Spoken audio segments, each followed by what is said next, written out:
Moccio. Hey everybody, welcome to Bold City Sports Talk. I'm Rob. With me as always is Ben. Benjamin, how are you doing today, bud? Rob, I'm doing fantastic, man. I'm a little down today because baseball season's about to be over. Yes, But I agree. We got a historic Game 7, one of the best words in all of sports. Yes, and absolutely. this one's not disappointing, sir. This one is definitely not disappointing. Not at all. We got Game 7 World Series. We got Zach Greinke versus Max Scherzer. Quick update here. Bottom of the 6th.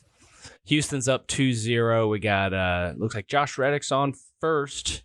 0-2 count. They got the Nats have Patrick Corbin toeing the rubber right now. I mean, it's Game 7. You throw the kitchen sink. Doesn't matter. It doesn't matter.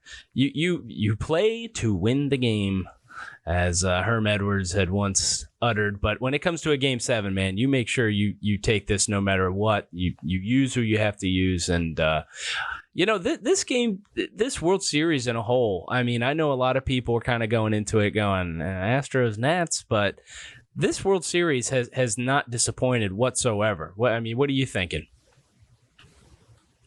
Man, this has been one for the ages. Sure. I tell you what, the thing you and I were talking about with no home teams having a win thus far going into Game 7 is just incredible. Yeah, and that's not right. only that, Houston has overcome, and being down 0-2. Yeah. This will be what we were saying. I think maybe in like the prior podcast is this will be the first team to do it if they win tonight since the '96 New York Yankees when they were down 0-2 to the Braves and then they came back and won the whole thing. So this has been one of those ones that's been not to disappoint, and absolutely. It's been a fun ride. The whole season's been a great ride. We've seen a lot of good stuff going on. A lot of young talent coming up through the pipeline there and the minor league system. And even in this game, you got Juan Soto that came up the year before last, and then you've got Alvarez over there playing for the Astros. I mean, it just gets better and better and better. Absolutely. And baseball is fun like that because the young talent just keeps on coming up through the pipes, and they keep on finding guys that do more incredible things. Sure. And to go back on what I was saying, it would look like it was Jake Marisnick, my apologies, who was on first. George Springer had a check swing, strikeout. Jose Altuve grounded to a double play. So we are now done, it appears, with the 6th inning going into the top of the 7th. Houston Astros still up 2-0. It being baseball, we're seeing some crazy things in the World Series. Two things off the top of my head I saw. President Trump, Game 5 in Washington was booed very loudly. And in that very same game, Garrett Cole was flashed by two ladies on live television who were sitting behind home plate. And I guess you never really know what you're going to see in a baseball game. Two things I had never seen before, but have seen now. Yeah. But that's a dynamic duo right there. I don't think anybody went into that watching that game thinking that would happen. That's the Batman and Robin of a baseball game right there. I do agree. Sure. The one thing though absolutely that I'm very disappointed we are seeing is the constant blown calls. We had seen it all season long. It's continuing into the, it's bleeding into the playoffs. It's now in the World Series. In Game 5, let's just go back into that. Two blown calls that really dictated that game. Home plate umpire Lance Barksdale was unfortunately part of both of them. Top of the 4th, 0-2 count, Carlos Correa. Joe Ross sitting there in his third pitch, which is a slider, just clearly clips the strike zone. Not called. Fans were, erupt for good measure. And in classic baseball fashion, the fourth pitch to Carlos Correa was deposited into left field. This one, this is one of those ones. It's home field. You almost kind of feel like the Nationals are going to get a home field advantage, but they don't. And it was clearly a strike. Should have been called a strike. Carlos Correa was not out. Ends up hitting a bomb.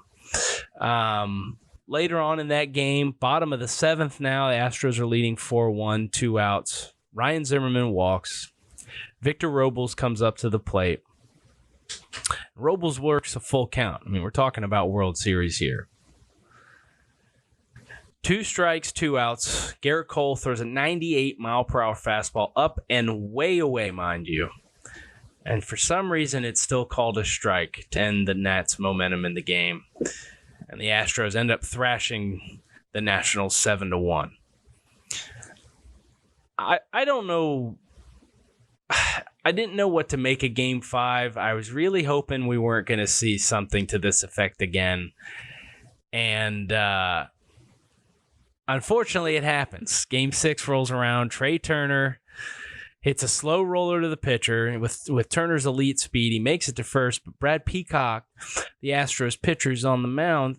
Throw to the first baseman, Yuli Gurriel, was off, thus making it look as if Trey Turner was in the way of the throw. He was not. Sam Holbrook, the umpire, then calls Trey Turner out for interference, as Turner was then, again, due to the throw, quote unquote, technically outside the first base line area. Dave Martinez then got out of the dugout, started going off on the umpires, again, rightfully so. And very fortunately enough for the Nationals, with someone still on, Nats third baseman Anthony Rendon comes up and hits a 2-run bomb. But the thing is they went in, they reviewed this play. You're holding up the game. It had to be, upwards of at least a 5-minute delay.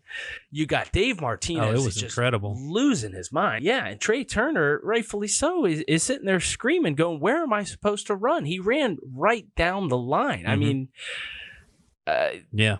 This one of the 3, I felt was like the biggest one. Again, though very fortunate enough, Nationals. Rendon comes up, hits a 2-run bomb, so kind of makes up for it. Should have been a 3-run bomb, but Nats end up winning a 7-2 anyway, Game 6. They had to win that one, and they did. And very fortunately enough for them, this play didn't derail that. I don't know. What's your takes on these 3 very polarizing mistakes here by umpires? I mean, these could have been costly. Unfortunately, sure.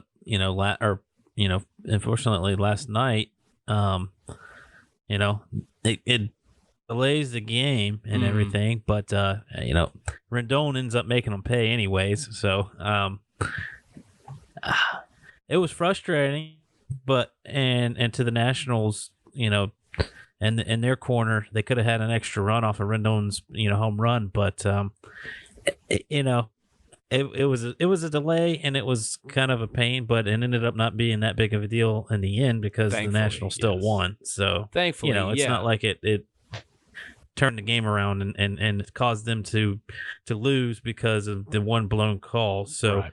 I mean, I was amazed. I couldn't believe it took that long to deliberate and everything, and I felt like he was running down the right base path and everything, staying in his lane. So I don't know what Holbrook saw. Anthony Rendon just went deep, top of the 7th. Sorry to cut you off there, Benny, but beautiful. This game is fantastic. Oh, you're good. Top of the 7th.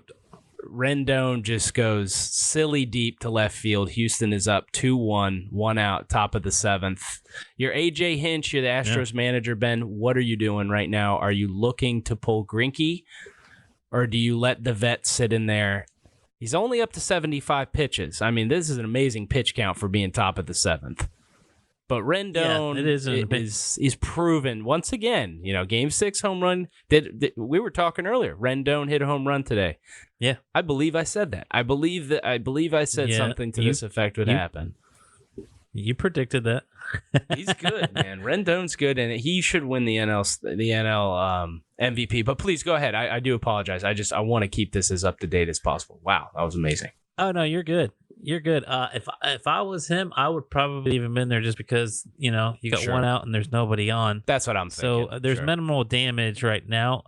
If he starts walking guys, I'd immediately start hitting the bullpen. But I'm sure he's got somebody warming up right now. But we got Juan Soto up right now. Oh man, yeah, that's dangerous. He's 1 for 2 tonight with the strikeout. Mm-hmm. So maybe he'll be a little swing happy for Greinke right here, but this will be a good. Well, he's swinging for the fences. He wants to tie this game up. Oh yeah, he wants to put one over there in railroad tracks again. Yeah, the kid's a beast. Like I said, don't worry about it. Nationals, Bryce Harper and his bloated contract. You don't have to worry about that guy again. You got Juan Soto. He is going to be the better player.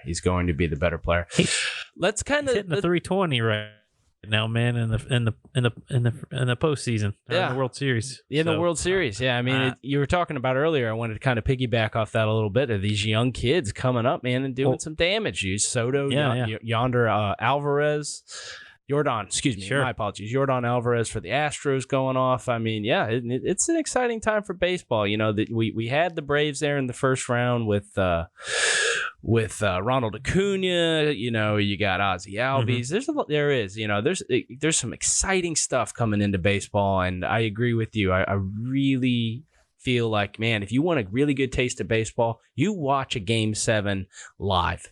Watch Game 7 live of a baseball game. I swear you'll be hooked. I swear. It's a great sport. Yeah. And it needs its fans. It really does. I mean, it's one of those games. They need their fans. But let's kind of piggyback off of that. Yeah. Shoot.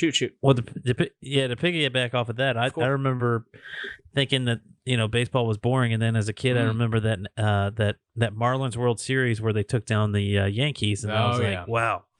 Yeah. If this is what this sport's about, I got to get a bigger taste of this and get more heavily into it. I mean, I loved playing it as a kid, but just couldn't get into watching it. Sure. And that was 03, if I'm not mistaken. After understanding the games, what's that? I think that was 2003. Yeah, I believe it. Yeah, I think it was. Yeah, I believe it was. Yeah, wow.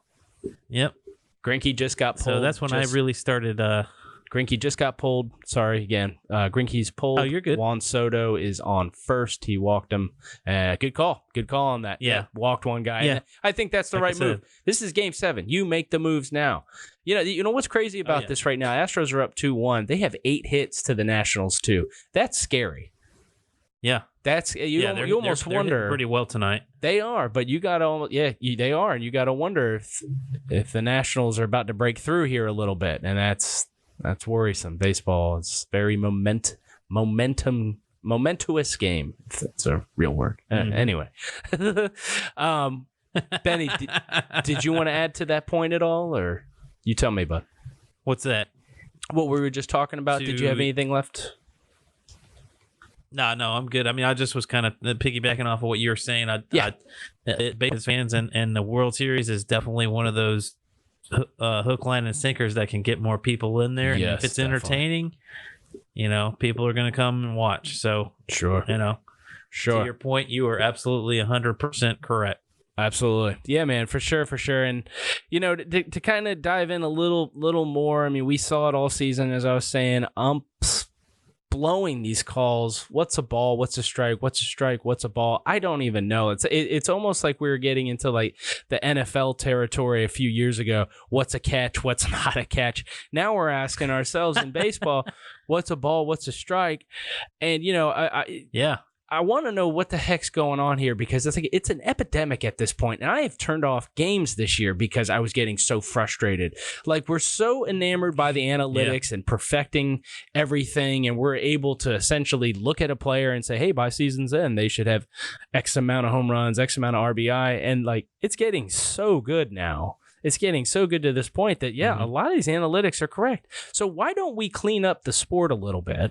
Why don't we clean up the sport a little bit to make sure that we are on point with getting these guys either their home runs, their hits, or their walks by not going, oh, that was, again, Garrett Cole in Game 5. That pitch was so up and away that you're royally screwing over the batter and worrying about his statistics. So it's a huge flaw in the game. Oh, it's the human element. Well, we're taking the human element out of everything else in baseball. We might as well get the balls and strikes right. I don't understand why this is so tough. Now, earlier in the year, they started, there was some grumblings.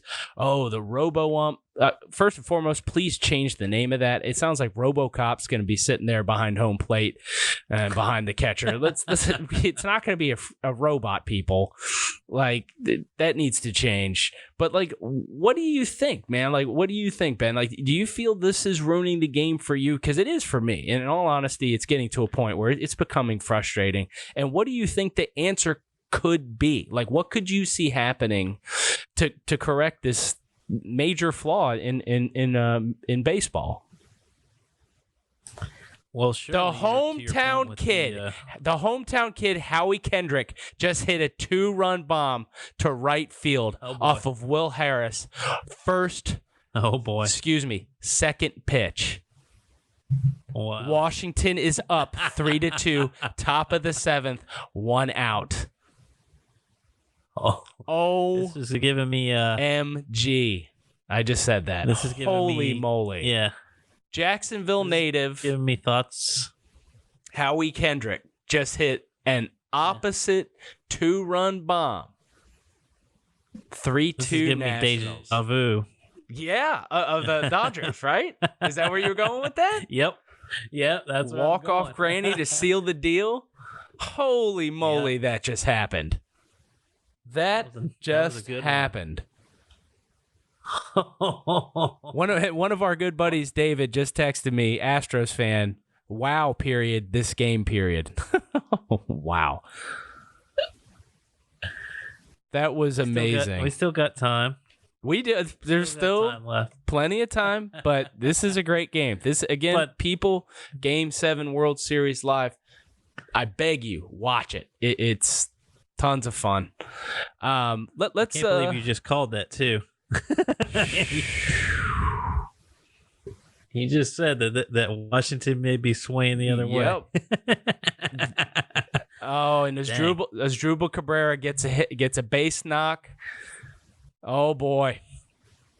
Oh, this is going to be exciting. All right, let's. Oh man. All right, so the big game. Jacksonville is preparing for the Jacksonville's big game.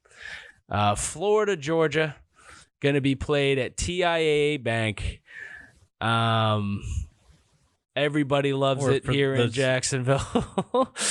For those classic people, it's called the Gator Bowl. That's the throwback. The throwback's the Gator Bowl. Back in the day. Will Harris is getting pulled from the game. Florida, Georgia's coming. Everybody loves this. Florida fans love this. Georgia fans love this.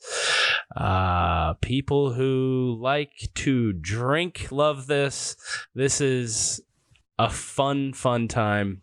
Jacksonville loves hosting this thing. Again, I do believe, they just recently even just named that they would extend it. I want to say, what was it, to 2023? Was that what they said? Do you know off the top of your head, Ben?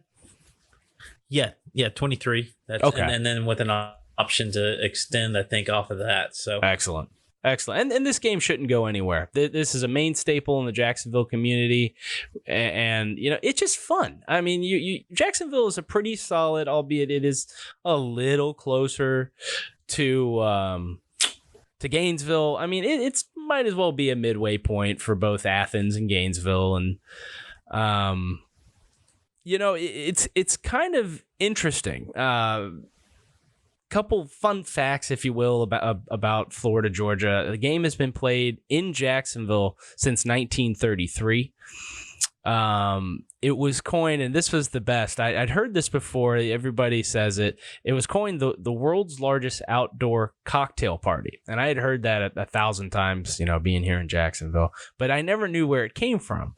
In 1950, a Florida Times-Union sports editor, and I'm going to butcher the last name. I do apologize, sir. But Bill Castells, I'm going to hope that's it, saw a drunken fan offer alcohol to a police officer and coined it the world's largest cocktail party. That's where that came from. Never heard of it. Didn't know that. Did you know that, Ben?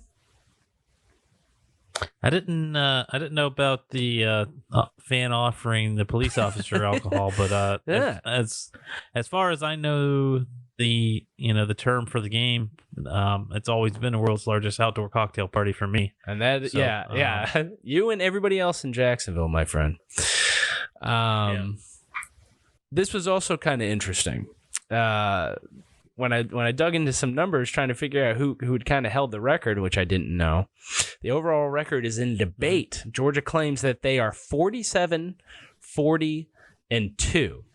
Or Florida claims it's actually 46, 40, and 2. So it's a one win difference. Well, Georgia says that the initial meeting was in 1904, where Georgia put a whooping on the Florida 52-0. Thing is, the game was played in Lake City. So Georgia tends to say that the game didn't count. It wasn't an official, Florida-Georgia game. But so there is a 1-game difference. Again, never heard of this, but there's a 1-game difference to what Georgia claims and Florida claims. Can't say I remember 1904 so much, but I have seen my fair share of Florida-Georgia games. And again, to me, and I know we've said this prior, is absolutely one of the best games, all season long in college football. Absolutely, man. Yeah, worst beatdown. Ben, take this one. 1942. Again, probably another time we didn't win. We didn't win. Excuse me. We didn't. We weren't around. We weren't around. Excuse me. Wow. Couldn't have won if we weren't around. Excuse me on that one. But feel free to take that one, man. Yeah, the biggest beatdown was a 75-0 win by the Gators. Young team, and lost a lot of guys to the World War II efforts, and Florida didn't field a team the next year due to the war, so it was postponed, or the series was postponed until 1944. I know, that's crazy. Yeah, and so Georgia took the Gators to the shed there, 75-0. But again, very interesting time. With the war going on, a lot of people, either being drafted or going to war, as a lot of people did. Just very interesting times. Like this game again is just, it's on that kind of level. Like it precedes history. You know what I mean? Like there's, and as I was digging some of this stuff up, I was like, man, this is so awesome. And again, another reason why I really feel like that. It needs to stay here in Jacksonville. This is something Jacksonville needs. And there's also too, I don't know if you knew this, there's a Hall of Fame for the Florida Georgia game. I didn't know that. Did you know that? Yeah, it's over there in Veterans Memorial Coliseum there. That's pretty cool. Again, news to me. I was like, oh, geez, wow, I didn't even know it's in our hometown and everything. Yeah. And the other thing, this was pretty interesting this year, just to kind of bring it back to present day, is the first time in series history that both teams are coming off a bye week to meet each other in Jacksonville. Very interesting. Surprised that it's never happened before.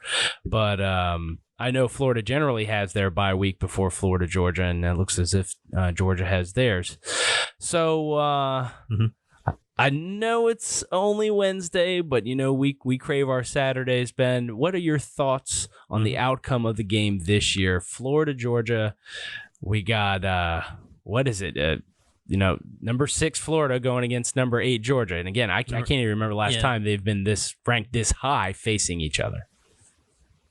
I want to say 2008 was Okay. 2008 was probably it. I think they both came into the game, both undefeated in that one, and Dang. I want to. Yeah, it's been I guess 11 years.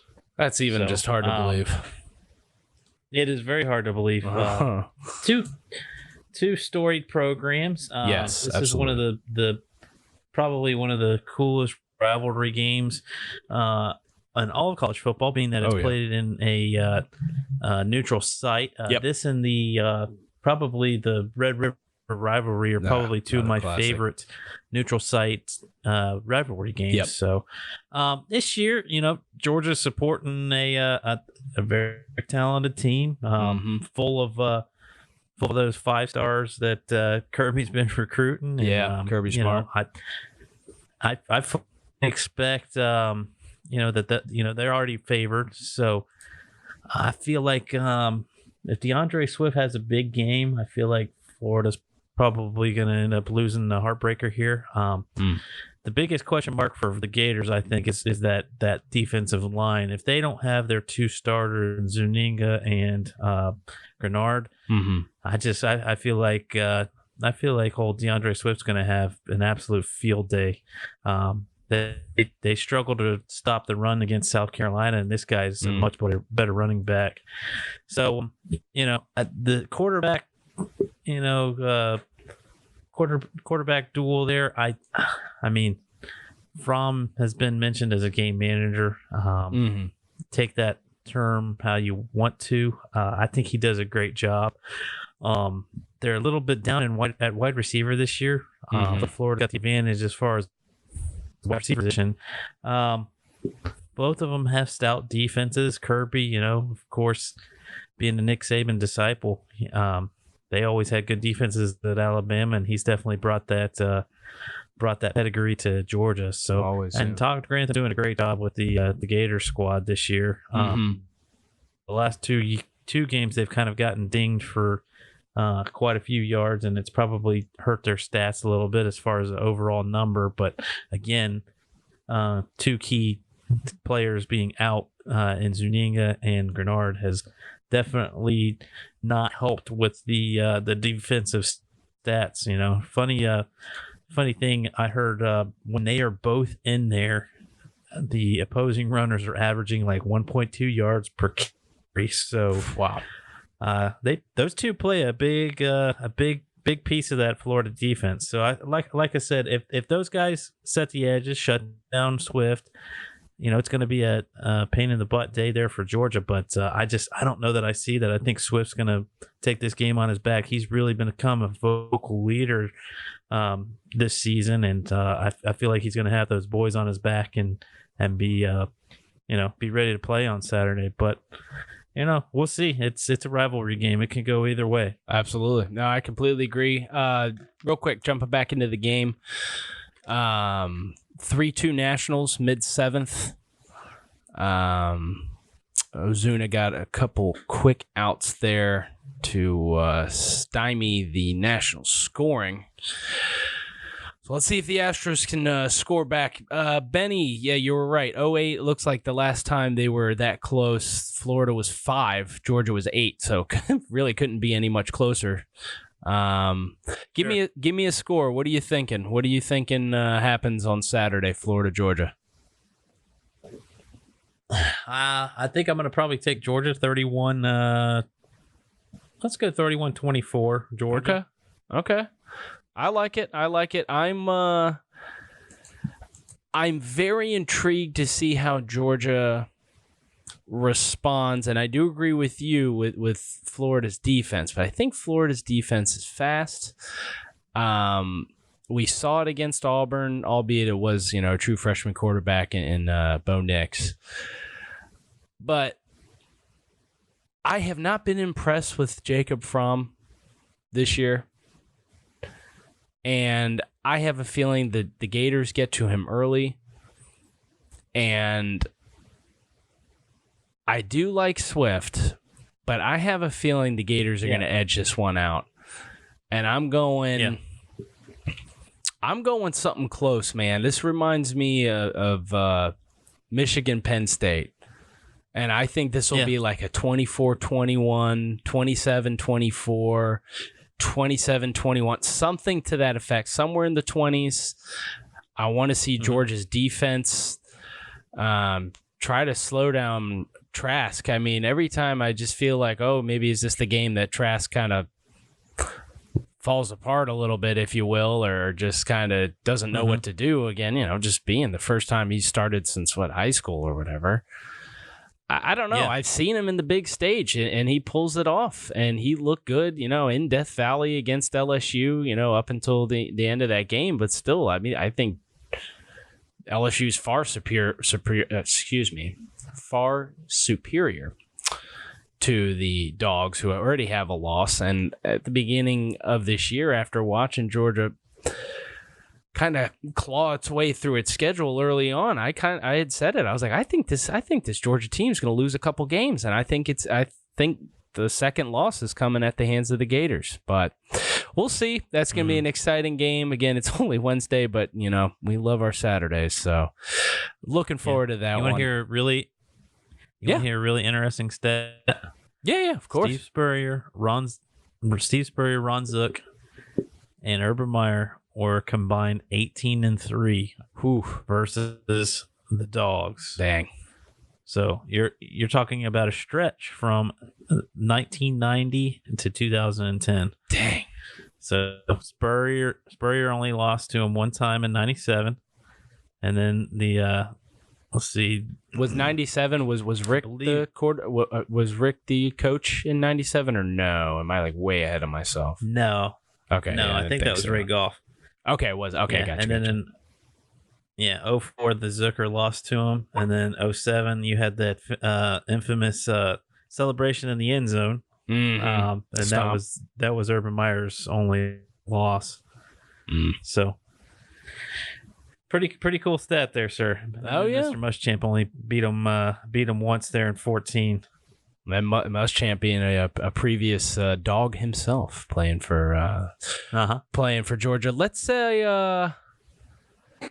a game, Ben. Let's because I'm in the college football mode, and now I can't even wait for tomorrow. Whoever's playing tomorrow, I don't know off the top of my head, but I already can't wait for college football. But let's play a little game. Here it comes. Everybody loves playing this dreaded game, but it's hard to believe. I mean, college football's kind of winding down. Benjamin, who is your Heisman so far? Judging by what we've seen so far,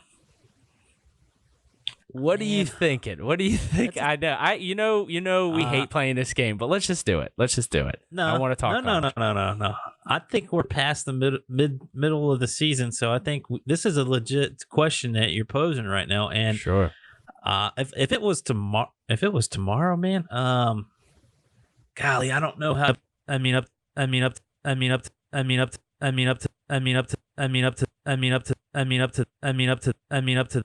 to this point, Justin Fields is still all undefeated. So, I mean, I might have to go with Justin Fields, but I mean, what are you thinking?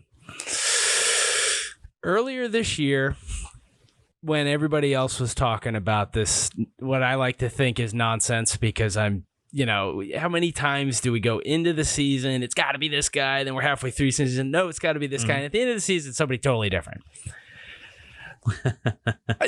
Jonathan Taylor, the running back from Wisconsin, was my first vote, because I was just like, man, this guy's doing something that I've never seen before. But with Wisconsin, we agreed on that. Yeah, and with Wisconsin losing these last couple games, the luster's kind of, I felt like, fallen off. On the flip side, a fellow Ohio State Buckeye, Chase Young, really garnered not only, I feel like, whoever was watching the Ohio State-Wisconsin game last week, but the nation. That guy is a future top 5 pick. And it's hard to think, defensive ends is going to win it. But, I mean, if this guy continues to do this, Ohio State's got another big opponent coming up in Penn State. He's just looks like a man among boys. Yeah. So I'm still going Jonathan Taylor because I really like him a lot, but Chase Young really catapulted himself up there. And then another one, of course, who everybody loves is Joe Burrows, LSU quarterback. I mean, I forgot about him. Yeah, I think he continues to impress, and I mean, again, still LSU has to still be the leading offensive producing college football team right now. I'll tell you what, if he beats Alabama, if he beats Alabama, I would say he's gonna snag it. Oh, and rightfully so, he should, because that game's in Tuscaloosa, if I'm not mistaken. So wouldn't blame him. Yeah. I mean, LSU hasn't been stopped by anybody. Auburn gave them a fight, sure, but I mean, Auburn's still a respectable team, 9 at the time and everything. But the couple guys that I think, in my honest opinion, has kind of fell to the wayside. Tua Tagovailoa. I always am just going to screw up that name, but it is what it is. And Jalen Hurts, after losing to Kansas State, I mean, they kept fighting. I can't see either one of them. I can't see it. So I think opens. Go ahead, Ben. I think the ankle injury kind of that's it for Tua up again this year. Sure. Yeah, because the same thing happened last year. Yes, I know. With the high ankle sprain. Is this getting a little worrisome? I don't know. Sure. Too early to tell. Yeah. But we've seen it with college athletes. I mean, yeah. But who knows? We hate that game, but I figure let's just talk. Oh, hey, wait 1 second. We got looks like somebody's calling in. Oh, hey. Okay. Looks like Coach O's calling in. LSU head coach Coach O. I believe he's our number one fan. Coach O, we were just perfect timing. We were just talking about Heisman winner for 2019. I'd love to hear who you think it is. I'm going to take a wild guess. Coach O, what do you got to say? Go Tigers. Okay, that's not what we were asking, Coach, but feel free, Joe Burrows, is he maybe a potential candidate? Coach, what are you thinking? Go Tigers. All right. And he hung up. Okay, well, thanks, Coach. Appreciate you calling in. And, go Tigers. I think that means Joe Burrow is probably his favorite. I think that's probably what I'm pretty sure that's it. So for right now is we'll go ahead and hold that Tiger, and with that, let's chat about a former 2017 Heisman. Baker Mayfield made some news today. Oh boy. Yeah, I don't know. Did you happen to see this? I did not, unfortunately. Okay, I guess him and a local reporter kind of got into it. Mayfield was asked about the 2-5 Browns if they had lacked urgency at the end of the first half during the eventual 27-13 loss of the at the hands of the New England Patriots.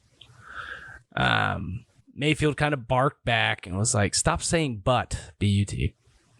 And this is quote unquote. I just told you the clock was running out and we had a penalty. Mayfield was talking to 850 WKNR radio reporter Tony Grossi, an ESPN affiliate in Cleveland, and Mayfield just kept going. And he asked him, "What do you want me to do? Give him the ball back? No, you don't play. You don't know it. That's just plain and simple." So essentially saying, you're a reporter, not a player. Keep it to yourself. Well, it appears as if Grossi then continued to poke the bear, and Mayfield was not happy about it at all. And he asked him if he was happy how the drive had ended. And then Baker went off and said, "Was I happy with the drive? No, we didn't score points." That's the dumbest question you could ask. What? Jesus, Tony. After saying so, he stormed out of the room and took out his frustrations on Twitter, where he tweeted, "Everybody wants to hear the truth until they actually get it. I am who I am and always have been. Don't call it emotional when it's convenient and then passion when it fits. I care about winning, so yeah, I'm frustrated. If I was to act like it's okay to lose, then y'all would say that I've gotten complacent. My sense of urgency is at an all-time high, and if I offended anybody along the way, that's too bad." He then tweeted right after that, "What do you make?" Or no, that was it. I do apologize. But I don't know, man. It's like a 50-50 thing here with this, and this is how I just kind of feel it has been for a really long time when it comes to the media asking what some could see as kind of a asinine question, to be honest. Like, how do you think he feels? You know, like, what are you expecting him to say other than, "I'm not happy with the fact that we lost another game, the fact that they're 2-5. Like, it's like these reporters these days are literally trying to, like, pull headlines out of players. And this is just yet another instance of the reporter just kind of asking a really kind of question he should already know the answer to. Am I right? I mean, is that how you kind of feel? Oh, yeah. It's kind of... This is bringing back Bob Knight memories of some of the post game questions that he would get, and right. I wouldn't say Baker's pulling a Bob Knight on him, but he's pulling a mild like calling out the media. Sure, but like, thankfully no chairs were thrown, but I mean, like, I don't even know what to make of Mayfield's comments. And like, I almost kind of feel he's kind of one of those guys that where, like, his personality, and he even kind of brings it up in the tweet stating that this is who he is, and if he offended anybody along the way, that's too bad. He doesn't care, and that's fine. Whatever. You're prone to your comments, your judgments. That's the way we live today. That's what Twitter's all about. And like, do you feel like maybe Mayfield's personality, with his personality, does the media kind of put a target on his back, or does the NFL kind of put a target on his back going, you know who we could get a story from? Baker Mayfield. Yeah. Let's ask him these silly questions. Yeah, I get it. He's the franchise quarterback and everything. Yeah, I get it. The Browns are 2-5. Yeah, I get it. The Browns had high hopes. They traded for OBJ.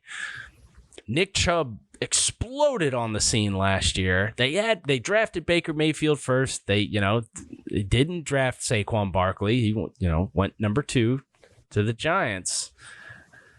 But like, what do you think, man? Like, do you think that his personality kind of gets him in some trouble?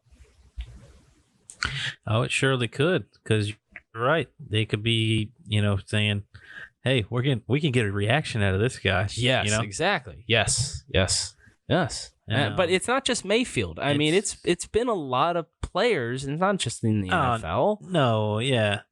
You're telling me when it's not just in the NFL for sure. It definitely is across the NFL. It is for sure. But like when reporters, LA reporters walk in to the Lakers. And they walk in. Mm-hmm. Who's the first person they're going to talk to? LeBron James. Mr. LeBron James. Right? Like, because they know LeBron James essentially speaks in headlines. But, and that's great. That's what the sports wants. People want things to read, what people would want to read. And Baker Mayfield kind of is becoming that person. Unfortunately for Baker Mayfield, they're struggling. So the questions are becoming negative. And his kind of, again, personality is putting, in just the way I see things, kind of putting a target on his back, which is unfair. But at the same time, well, he's a quarterback, so he's going to be the guy that they go and ask. Sure. It's a great point. With the hardest questions, because with football, it's the quarterback can get a lot of kudos when he may have not done a whole lot, or a lot of backlash when he may have not done a whole lot. You know what I mean? So it's one of the easiest positions to critique, and as they say, Monday morning quarterbacking. But that could, with this, it's the same principle with LeBron. I mean, he's the leader of the team, sure, or, quote unquote, one of the biggest names on the team. I guess with the Browns, they got a wide receiver crew, so I'm surprised they haven't hit up some of those guys. Odell Beckham Jr. and the likes of what he may have to say about that too. But sure, yeah, I surely think his reaction will get a target on his back, and they know that anytime they ask him a question like that, they're going to get something good and something worth writing about. Yeah, no, and that's exactly how it is, and it is kind of unfortunate, but that's, you got to get people to read your articles these days, and I feel like they kind of handpick who they want to talk to, and yes, I do agree. Yes, he's the quarterback. Sure, and everything. I get it, but they know he's gonna say something hot-headed, or he's gonna do something like walking out of the room after hearing something he doesn't want to hear, and negative press definitely sells. Of course it does. Of course it does. And, I guess fortunately enough for Browns reporters, for them, they've had their fair taste. Material. They've had their fair taste, not just this year, but many years prior. Mm-hmm. Let's. I'd ask you the question: Is he Hardy Johnny Manziel 2.0? Oh God. See, this is the question nobody wants to answer. This is the question that the Browns don't want to hear. I agree. And, you go as far back as the Brady Quinn, like they've had their quarterbacks, man, and they've had. It goes further back. It goes further back than that. They've had like 20-something starting quarterbacks. That's insane. It's insane. Yeah. And I want to say it's too early, but I'm not going to lie. You gotta start. How do you put this? You gotta start typing up that headline. And I don't know how far along you are writing it, but man, it's a great question, and I think he's more talented than Manziel. I felt like Manziel was very, very happy feet, very run first quarterback who, was blessed with a good arm. But Baker Mayfield threw, he had some throws in college that just, made your jaw drop. Now, on the flip side of that, you start wondering how much of this has become Lincoln Riley. Lincoln Riley had him, and then following Baker Mayfield, they had Kyler Murray, my apologies. Both in the 2 years won the Heisman, and then again, and we were just hitting on it. You had Jalen Hurts, who had transferred for Bama, and there was, and there still is, a ton of Heisman hope on him. Do you think that Lincoln Riley just has this kind of ace of spades for quarterbacks, and are we going to look back on this in the next 10, 15 years going, how in the world did they not draft Barkley number 1 and went and got Baker Mayfield? I mean, I don't know. What's your thoughts on that? I don't know, man. I think that they were definitely in search of a quarterback at that point. They had. In all fairness, they're always looking for a quarterback. I know. I know. What were they? Were coming off of a winless year with the DeShone Kizer, correct? I believe that's correct. I mean, yeah, I think quarterback was in the windshield, and they couldn't see past that. And for his sake, I'm glad that. I'm glad that he went to the Giants instead of coming to the Browns. Saquon, that is. With Saquon. Yes, referring to Saquon. Yes, sir. Okay. So real quick game update. Top of the 8th. You got Adam Eaton on second, still 3-2. Anthony Rendon just popped up, and it was definitely a hittable pitch. Probably should have went to left field. Did not. Very fortunately for them, over the left field wall. 3-2 Washington right now. Top of the 8th, 2 outs. Yeah, I don't know what it is, but let's get on to something a little happier, something I know we both talked about that couldn't be any more excited about this news. EA Sports is open to bringing back the NCAA football game, the most beloved football or probably video game of all time, after now this fair pay to play law is passed in California. Because now players are now going to be able to make money off their likeness and everything, which is, again, we'll see how all this shakes out. But now EA Sports has the opportunity for those that love the game, and used to play with quarterback number 7 or quarterback number 14 or running back number 21. You know what I mean? Will be able to buy the likeness of them and create the game again, which it sounds as if EA Sports is all for it. And I know I couldn't be any more excited. And Ben, on a scale of 1 to infinity, how are you feeling about the this news here? This is awesome, man. I think back in the day, I think I got an Xbox, an original Xbox, just to play this game. Yeah. I tell you what, it's been a long time coming. Yeah, A long time coming. I can't wait to see it come back. And as you and I talk today, we'll figure out what game console we need to get to end up playing it. Juan Soto just knocked in Adam Eaton. Single, 2 outs. Top of the 8th. This game is getting crazy. Oh my gosh. Great game. Interesting, sir. This is very interesting. As I had stated prior, the NCAA football video game used to have teams put together with likenesses of the players, but never use names because it was illegal. Well, in 2013, they ceased production after a class action lawsuit was filed by Ed O'Bannon in regard to the use of his likeness, which shut that down. Little history into the game. Began in 1993 as Bill Walsh College Football. That was the game. And then transitioned into 1997.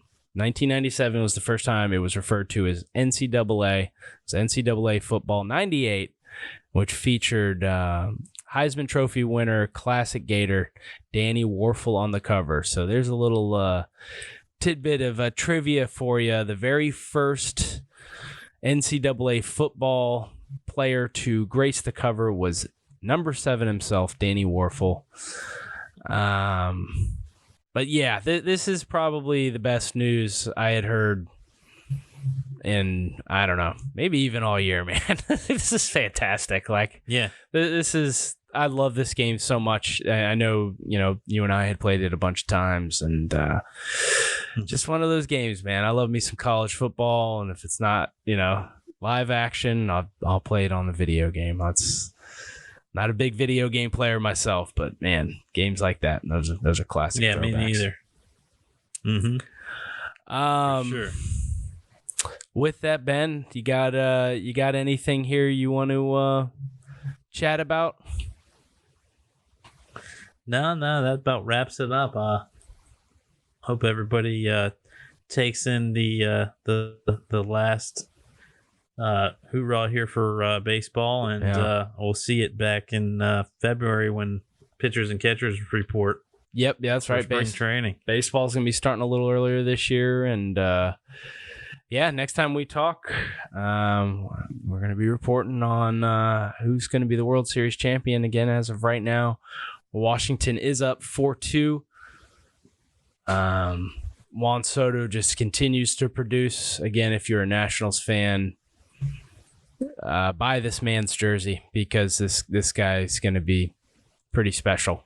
And what is he, 20 years old, playing in the World Series, doing things like this? I mean, I can only imagine what the next 5 years holds in store for this guy. He was drinking grape juice after the NLCS. So. Oh, yeah, that's right. Yeah, this guy's got a long way to go. Yes, he does. You know, and to kind of piggyback off that just a tiny bit more, Howie Kendrick hits a single. Oh, no. Oh, man. Juan Soto is at third. Oh, this is crazy. I don't think anybody expected this. I sure did. This might potentially would be looking at a complete World Series, as we had talked about earlier. All road wins. Never has happened to this point in the World Series. And now the Nationals are threatening. Man on third, man on first, 2 outs. Max Scherzer looking for his first ever ring. Steven Strasburg Let me ask you something. First ever ring. Yeah, go ahead. You think Martinez makes through this one without getting thrown out? Yeah. Well, it's seventh inning stretch. That was crazy. I don't even know if we actually did bring that up. He got thrown out. Seventh inning stretch in Game 7, but we'll see, man. Until the next one, though, everybody have a happy Halloween. Happy Halloween, Ben. Yes, sir. Hard to believe Friday's November 1st, and we're really going to be rushing right into these holidays, and great time, great time for sports, better time for mankind, and anybody attending the Florida Georgia game, stay safe. Yeah. Well, I'm sure we'll be talking a little more before that, but man, that's just classic game. And until next time, guys. Rob with Bold City Sports Talk, Benny with me, and you guys enjoy your sports.